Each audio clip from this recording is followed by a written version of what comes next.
ng atong mga basura ipagawas lang sa sakto na oras alas 6 sa buntag ngadto sa alas 8 sa buntag para dili magkanat sa dayan.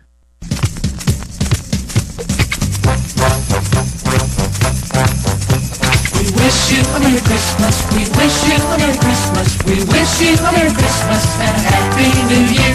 We wish you a Merry Christmas. We wish you a Merry Christmas. We wish you a Merry Christmas and a Happy New Year. Gikan sa tagdumala o magkawani sa Radio Philippines Network Incorporated, RPN, DXKS, Radio Ronda.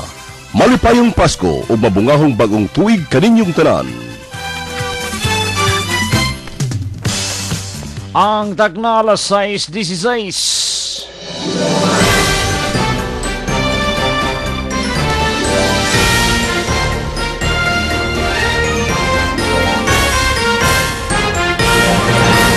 Good morning, Surigao.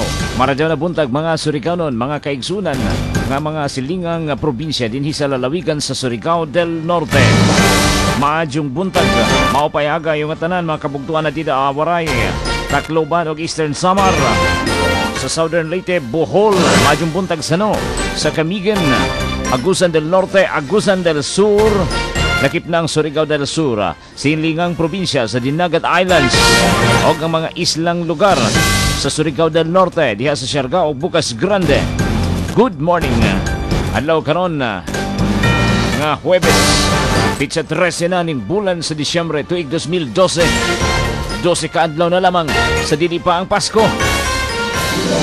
Inyong alagad sa kahanginan sa kontrol ni Eric Makatigbak sa ngalan ni Station Manager June Galion uban sa mga kabanan. Ako si June Clerigo ni ang kining tulumanon Radio Ronda sa Newswatch Morning Edition. Sa headlines, Governor Sol Matugas mipasidungog sa mga miyembro sa media ang dakog natawang sa mga programa. Senior citizens o mga persons with disabilities nakatulo ang luha sa kalipay nga gikauban nila ang gobernador sa Christmas party. Jail officer sa BJMP nakaikyas anti-illegal drugs operation, tulo ka mga kaubanan na dakpan sa kapulisan.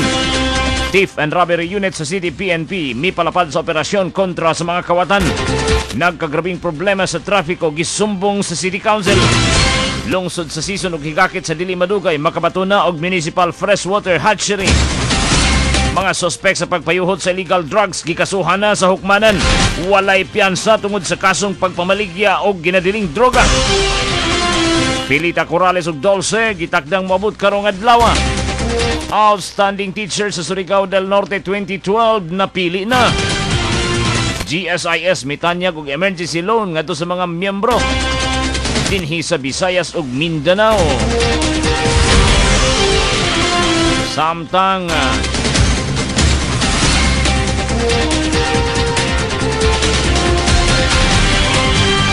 Vice Governor Igay nagpadayag sa iyang dakong suporta sa liderato ni Governor Sol Matugas. Kadto ang mga headlines.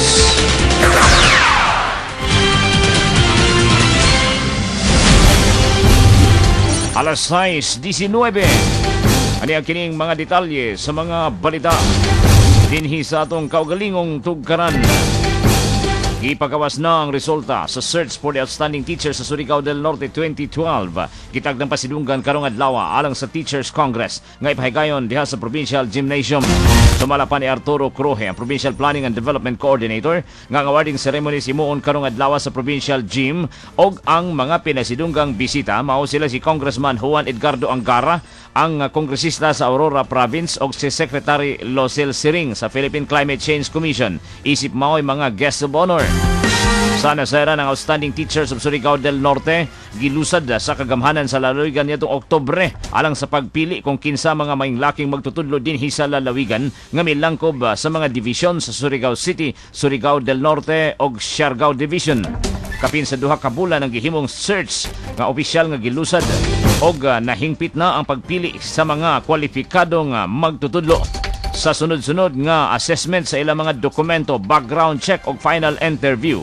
Sa 16 ka mga finalist nga mipasar sa preliminary screening sa ilang tagsa-tagsa ka mga division level. Siyam nini ang gideklarar nga mga outstanding teachers sa elementary, secondary o alternative learning system categories. Ang mga pasidunggan karong adlaw mao kining mosunod. Isip 2012 Outstanding Teachers of Surigao del Norte. Hani Tagalo sa Don Enrique Navarro Memorial School sa Dapa, Janet Tupal sa Surigao West Central Elementary School sa Surigao City, Daisy Donasco sa Nawawon Central Elementary School sa San Francisco, Alban Yamson sa Socorro National High School sa Socorro, Venus Alboroto sa Surigao City National High School, Lydia Lavares sa Surigao del Norte National High School, Maria sa Quaresma ang Mobile School Teacher sa Siargao Division, Ermiet Lerog sa Mobile School Teacher School Teacher sa Surigao City Division o Anne Felo Ayon ang Mobile School Teacher sa Season District sa Provincial Division. Ang mga mananaog nga pasidunggan makadawat sa premyong 30,000 nga salapi. Ingon man plaque of recognition o scholarship grant sa graduate course sa lokal nga universidad. Gitakdang si Governor Sol Matugas o ang mga pinasidunggang bisita mao'y muhatag sa pasidungog sa mga outstanding teachers of 2012 sa lalawigan. Jail officer sa BGMP nakaikya sa anti-illegal drugs operation. Tulo ka mga kaubanan nadakpan sa kapulisan. May detalye si Ronda numero 10 Lito Gebertas.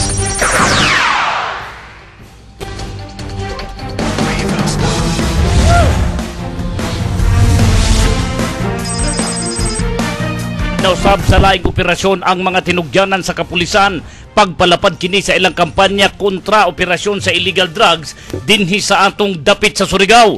Apan ang naisgotang operasyon may resulta kini nga nakaikyas gihapon ang maong suspitsado nga usa ka membro sa BGMP.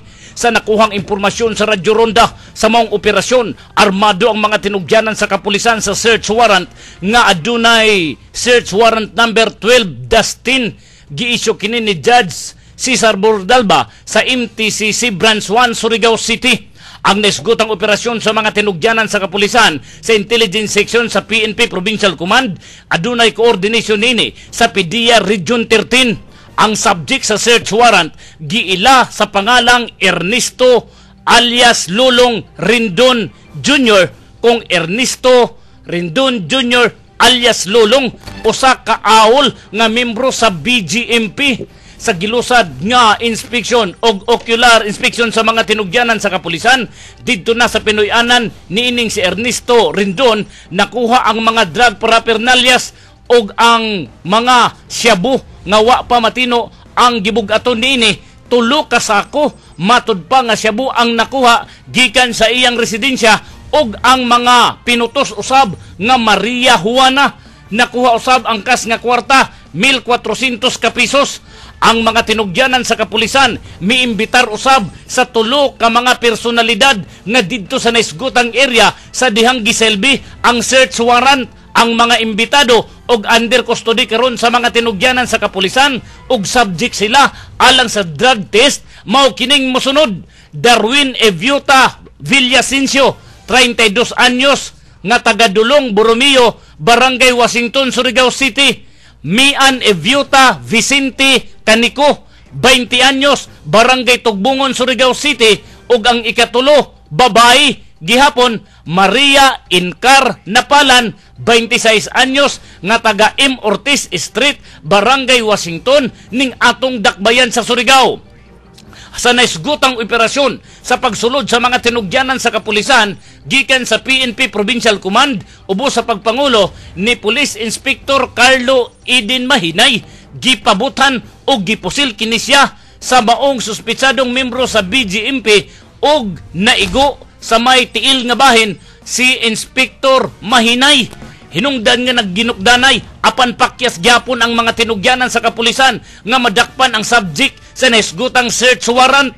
Ang mga witness sa naisgutang operasyon gilangkuban niining mosunod. Ang representante sa Department of Justice pinaagi na kang Mrs. Anisita Escudo og ang elected official pinaagi na kang punong barangay June Idradan sa may Barangay Washington og ang representante sa media pinaagi na kang Mr. Elvis Romero gikan diri sa RPN DXQS. Sa pagkakaron gipaabot pa ang resulta sa gipahigayong drug test sa tulo ka mga dinakpan og ang paghanay og kaso batok na kanila og sa uban pa nga mga nalambigit sa illegal nga drugas nga naaktuhan didto sa naisgotang lugar. Ang maong operasyon gilusad kini kapin kung kulang 1:30 ang takna sa kadlawon niadtong nakalabay nga adlaw. Para sa Radyo Ronda Balita, Ronda numero 10, Lito Gibertas, RP News. Breaklet, kining sako nga term nga gigamit sa mga tinugyanan sa kapulisan. Unsa ka bug-aton kining ginadiling drogang Cebu? Ang kurman sa mga previous operation sa PDEA o Philippine National Police sa mga nasaksihan usab sa Radyo Ronda, kining gitawag nila nga usa ka sako, aduna kini gibug-aton ang kurman nga 5 grams. 5 grams. O 5 grams. Dili kon sako sa bugas nga O 50 kilos. 50 kilos O man na. 50 kilos man na. Kay base masaypan yung, usa ka sako, Oo. tulo ka sako, grabe kadaghan ba siya? Oo. Mao kini ang kurman ang terminology nga gigamit sa mga involved ni ining illegal drugs. Okay. Ang dako nga sasi, sako ang ilang tawag. Okay. Sige. Salamat ang kurman. Salamat, Ronda numero 10, Lito Gibertas, mga kaigsunan. Padayon sa atong mga balita, mga senior citizens o mga kaigsuunang dunay kabilinggan sa panglawas kon persons with disabilities nakatulo ang luha sa kalipay sa dihang sila giubanan ni Governor Sol Matugas sa gipahigayon nga Christmas party kagahapong adlaw. Migahinog panahon ng gobernador sa pagpakig-uban sa mga senior citizens ug sa mga may kabilinggan sa panglawas sa dihang gipasigdahan sa kagamhanan sa lalawigan dito sa Provincial Convention Center ang Christmas party kagahapon. Si Governor Sol Matugas kauban si Vice Governor Arturo Carlos Igay Jr. mitambong sa mong kalihukan. Ang ilang programa may dalang tema nga nakakatanda sa bisa ng RA 9994 may dangal nagkakaisa buhay ay gumiginhawa. Moabot ngadto sa 337 ka mga senior citizens o 177 ka mga kaigsunang may kabilinggan sa panglawas ang nagkatigom gikan sa mga lungsod sa Alegria, Bacuag, San Francisco, Claver, Higakit, Mainit, Malimono, Placer, Tubod ug Sison o gikan usab sa isla sa General Luna, Dapa, Del Carmen, Pilar, San Isidro, San Benito ug Socorro uban sa ilang tagsa-tagsa ka mga municipal social worker. Mipadayag sa ilang mensahe si Vice Governor Arturo Carlos Igay Jr. nga nagkanayon, balansi gayud ang pagtagad sa programa sa gobernador. Kompleto ang Hills Agenda, diin gihatagan usab og luna ang mga senior citizens kay usab sila kalig-on nga mga partners sa administrasyon og dako ang ilang contribution tungod sa ilang mga kasinatian og kahibalo alang sa pagpalambo sa probinsya. Pinaagi sa opisina sa Provincial Social Services Office nga gipanguluhan ni Mr. Antonio Chiu ang ilang mga yango-ngo og mga problema na paabot gayud sa gobernador. Sa report nga nahipos gikan ni Mary Joel Espuerta Escalante sa Provincial Information Center na mahayag si Governor Sol Matugas. Nagkanayon kini nga mga senior citizens ang pinakasikat nga grupo sa probinsya kay sila ang nagdala og kaalam, eksperyensya o giya sa mga kabatanunan ilabi na diha sa panalangin og pag-ampo nga naghatag og kusog.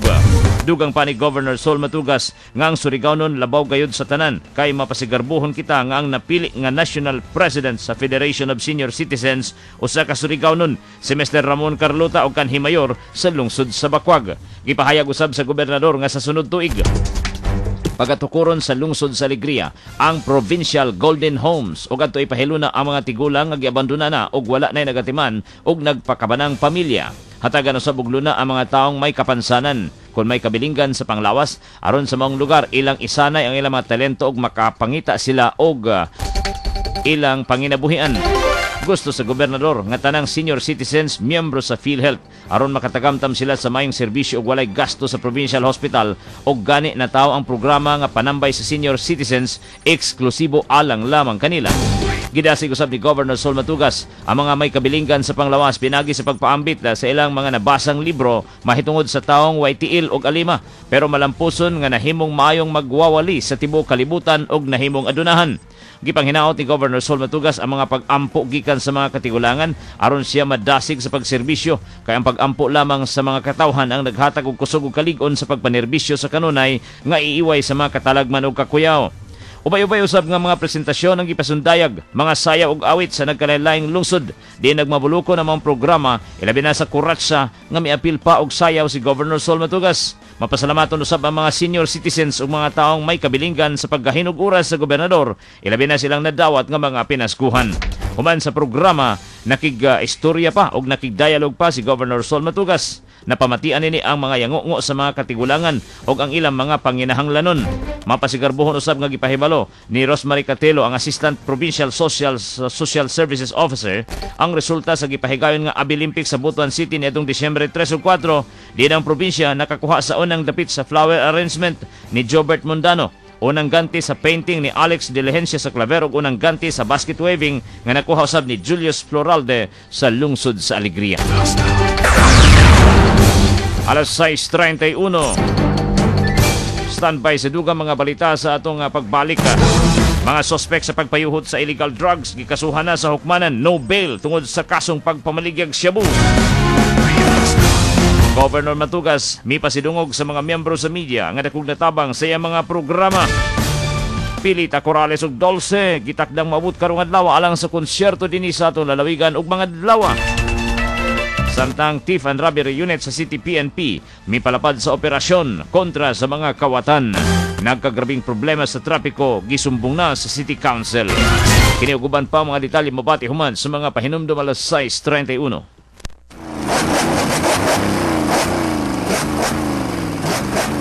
Mga higala, abli na karon dinhi sa dakbayan ang pinaka